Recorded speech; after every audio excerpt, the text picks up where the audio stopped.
CST en mars 2021 où avait été retrouvé le corps sans vie de Magali Blandin, roué de coups par son mari. Ce lundi 7 août 2023, nouveau volet dans l'affaire, 3 personnes liées au féminicide sont renvoyées devant le tribunal.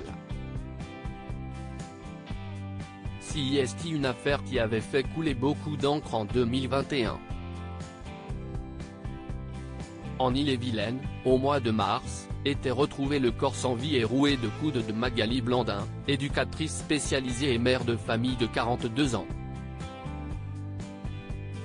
Si son ex-mari Jérôme Gaillard avait reconnu les faits avant de se donner la mort en novembre 2021, CST, un nouveau volet de l'affaire qui s'ouvre ce lundi 7 août 2023.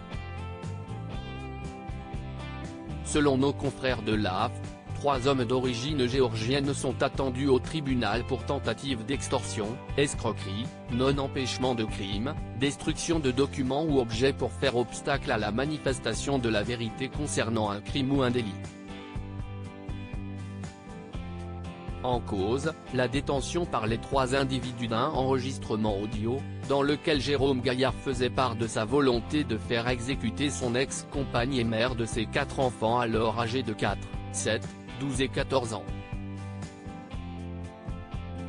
Jérôme Gaillard avait donné 20 000 € au Géorgien, qui l'ont selon lui escroqué, avant d'agir seul pour commettre son crime, avait indiqué le procureur de Rennes, peut-on lire dans une dépêche de l'AFP.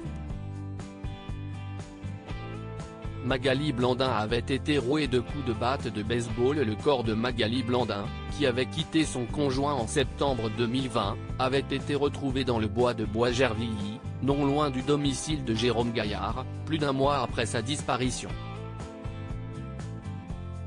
CST, une de ses collègues qui avait alerté les autorités, la mère de famille ne s'étant pas présentée à l'école de ses enfants pour les récupérer à l'heure de la sortie. CST, suite aux aveux de son ex-compagnon que sa dépouille, rouée de coups de batte de baseball, avait pu être localisée. Les parents de Jérôme Gaillard se sont eux aussi suicidés, mais Jérôme Gaillard n'était pas le seul à s'être ôté la vie suite au dénouement de ce fait divers sordide. Ses parents, âgés de 73 et 76 ans et qu'il avait informé de son féminicide, se sont eux aussi suicidés depuis. Les faits se sont déroulés au début de cette année 2023, avant qu'ils ne puissent être jugés.